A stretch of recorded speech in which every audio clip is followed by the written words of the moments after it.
Indonesia. Memimpin rapat dengan membaca teks. Yang dipimpin itu ada jenderal, ada profesor, ada para intelektual dan pejabat-pejabat tinggi.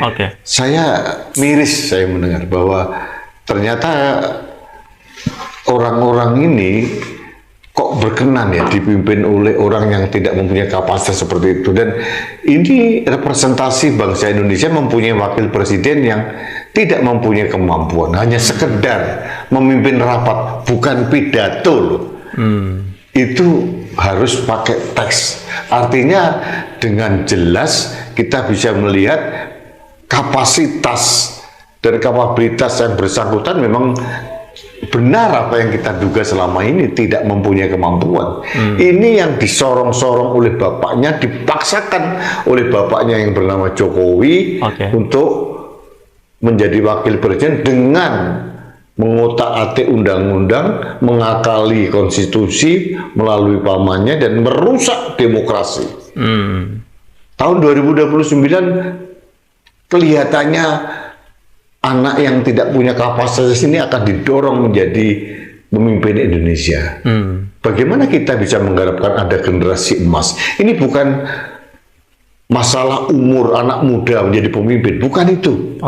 Kalau ada anak muda usia di bawah 40 tahun sekalipun mempunyai kapasitas yang luar biasa, kita akan mengakui kok, kita akan angkat jempol juga. Tapi kalau anak muda yang kebetulan dikarbit dan ternyata tidak mempunyai bahan dasar yang mencukupi untuk menjadi seorang wakil presiden dan dipaksakan seperti sekarang, bagi saya itu aib bagi Indonesia dan bencana bagi Indonesia. Beberapa hari yang lalu saya mewawancari anak muda umur 28 tahun. Saya pikir dia bangga terhadap adanya generasi muda, kelompok milenial yang menjadi pemimpin nasional. Ternyata tidak terjadi sebaliknya. Bahkan bagi dia itu seolah-olah mengubur demokrasi, karena demokrasi itu esensinya adalah kesetaraan akses dan kesempatan bagi siapa saja untuk menjadi apa saja. Dengan cara Jokowi membangun dinasti politik itu, otomatis mimpi anak muda itu hancur lebur karena kecelakaan seorang Jokowi. Nah, ini saya ingin memberikan suatu landasan untuk kita diskusikan tentang kapasitas wakil presiden kita. Kemudian tentang bagaimana orang seperti ini dipaksakan, dikarbit gitu ya, sehingga ya hasilnya kalau mangga mentah sama sekali dikarbit, apalagi bahannya nggak bagus ya malah busuk kira-kira. Malah busuk. Terus bagaimana kita harus menyikapi kondisi seperti ini, kan? Ini aspirasi kemajuan.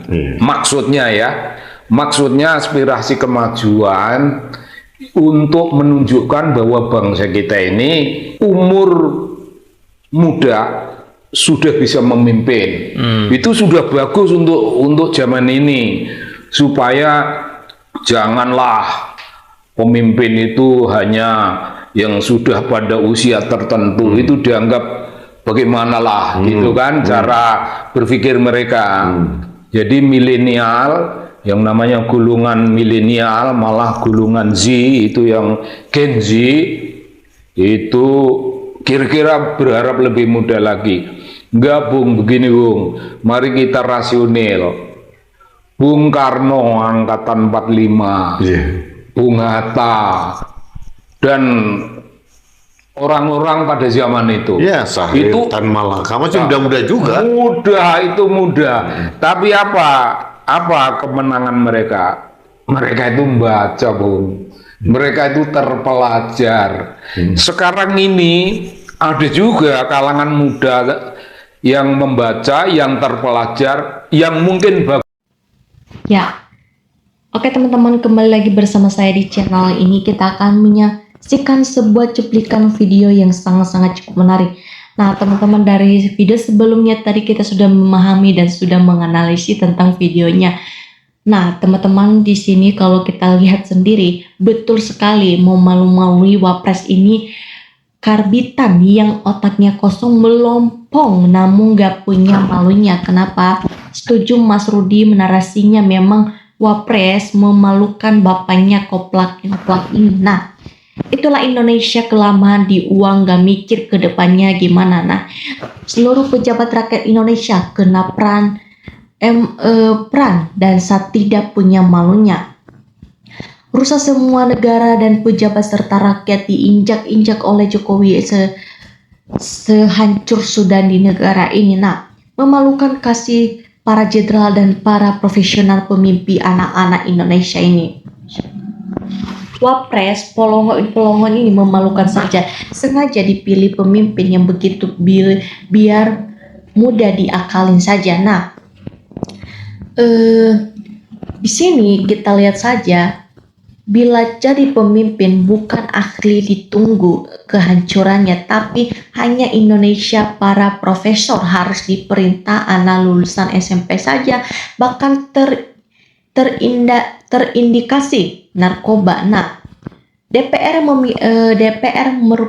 membiarkan kedugaan berlangsung dan di negeri tercinta Indonesia ini kita ingin menghinakan profesor-profesor dan intelektual tentang jenderal dan seluruh rakyat Indonesia inilah. Salah memilih orang gak punya kemampuan, dipilih orang pratai baiknya dipintar tapi tetap memilih apa yang dicari. Cepat saja diganti supaya tidak membuat malu negara kita ini. Nah, Wapres ini otaknya kosong kayak gini, kau mau dicalonkan ke presiden tapi kalau termulut tidak melihat kualitas karena otaknya termulut ditaruh ke dekul. Nah, yang mendorong matanya kupingnya budak yang peti masuk jadi Wapres Indonesia. Nah, kasihan jenderal profesor intelektual pemimpinnya orang gak punya ijazah atau SMA. Anak magang aja dilatih jadi rektor, terus pada dosen magang gak bisa berkata prosedur yang sukses dan pengharapan dari di ACC saja. Nah, Wapres Indonesia kita ini banyak punya jenderal-jenderal TNI Purnawan, jenderal TNI harus jadi Wapres. Rakyat sangat super kecewa, kasihan banget di negeri tercinta ini. Nah, bawaan yang gantung lagi, kasihan para hebat rapat dipimpin oleh bocil ini atau Wapres Indonesia. Nah, udah tahu kepastian kurang memadai, kenapa harus dipertahankan sampai 2029, kenapa tidak diganti langsung oleh pihak yang bertanggung jawab. Nah, memang betul sekali sih Indonesia bisa hancur dan bro karena gak pas buat wakil presiden Indonesia ini. Nah, malu-malu tapi masih pakai juga anak kayak gitu, kayak berani bocah gak sekolah bicara depan forum isinya orang-orang pintar semua kecuali pembicaranya. Nah, kan udah gak punya malu, kalau ada rasa mungkin memaksa anaknya otaknya masih kosong.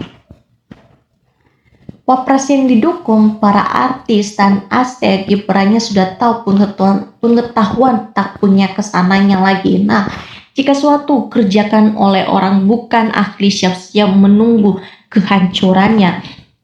Kita nggak menampilkan anak muda tapi kayak ini juga loh. Kalau yang ini memalukan, masih banyak anak yang muda belum diunggul daripada bocil ini gak pendidikan, semestinya anak bapaknya sama aja. Nah, kenapa Pak Prabowo ini marah? Itulah pilihannya sendiri. Marahlah pada dirimu sendiri, jangan salahkan orang lain. Ya, tentunya begitulah para pratai dan orang-orang mencalonkan, masa Indonesia cuman diserahkan pada orang yang belum layak. Mana tanggung jawabnya pada para perjuangan, para pahlawan kemerdekaan yang membangun negara dengan darahnya. Nah, Wapres ini kebanggaan Terna Mulyono, anak muda yang hebat, bisa diperintah oligarki antara asing atau makanya DPR ini diam karena bisa diajak main mata. Nah, anehnya memang para hadir ini tidak malu dipidato sama orang tidak lu sama malu dong, dan hadir harusnya buber para tokoh saja. Ya, kemana fungsi DPR katanya wakil rakyat, kemana para ketua, pratai, masa sih diam saja Wapres gak punya kompetensi, gak malu tuh sama negara tetangganya. Tentunya kalau jenderal-jenderal ini profesor akademis cendekiawan mau saja dipimpin oleh Fufufa, berarti ilmunya sama dengan Fufufa. Kalau DPR tidak ada, diharapannya rakyat muak melihat kegagalan Pilpres ini 2024 ini. Nah, singa yang binatangnya saja tidak pernah mau dipimpin, apakah kalian tidak malu, wahai para jenderal, para perwira tinggi, para profesor, para doktor, para ahli, dan semuanya? Kurang lebih Prabowo Gibran pidato asal, nyeplos aja, maka netizen banyak yang protes tentang kebohongannya, menyedihkan pemimpin negara Indonesia ini koplak-koplak, dan itu artinya Indonesia dibuat bahan mafia, oligarki, menjadikan Badus sebagai pemimpinnya. Nah, tentunya teman-teman, kalau kita lihat hukum yang dipermainkan akan kehilangan wibawa yang para akhirnya tidak dapat lagi melindungi siapapun termasuk pelakunya, dan Pak Prabowo nanggung dosanya atas kerusakan negeri dengan akal-akal Jokowi. Nah, pejabat yang hadir walaupun dalam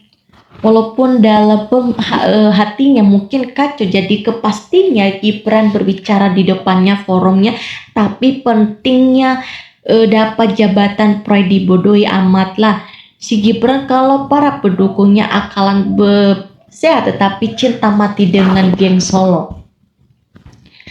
Kalau kita lihat sendiri, makanya saran Presiden Wapres itu kalau militer harus cedera, kalau sipil harus mini S3, kalau hanya lulus SMA saja zong dan memalukan dan memazulkan tentang ijazahnya. Nah, Gibran akan dianggap Pak Prabowo kayak anak sendiri, makanya dipilih Pak Prabowo sebagai wakil atas kemauan jadi dari bapaknya dan ibu Riananya. Betul, kalau kita lihat sendiri, memalukan Wapres tidak punya kepastian apapun, sedangkan yang punya kepastian itu banyak S1. Itulah banyak semboyan reformasi, hapus di nepotisme. Kenapa Jokowi semuanya anak mantu, semua dia rakyat bersuara ditangkap sama polisi. Nah, oke teman-teman, sekian penjelasan saya. Dan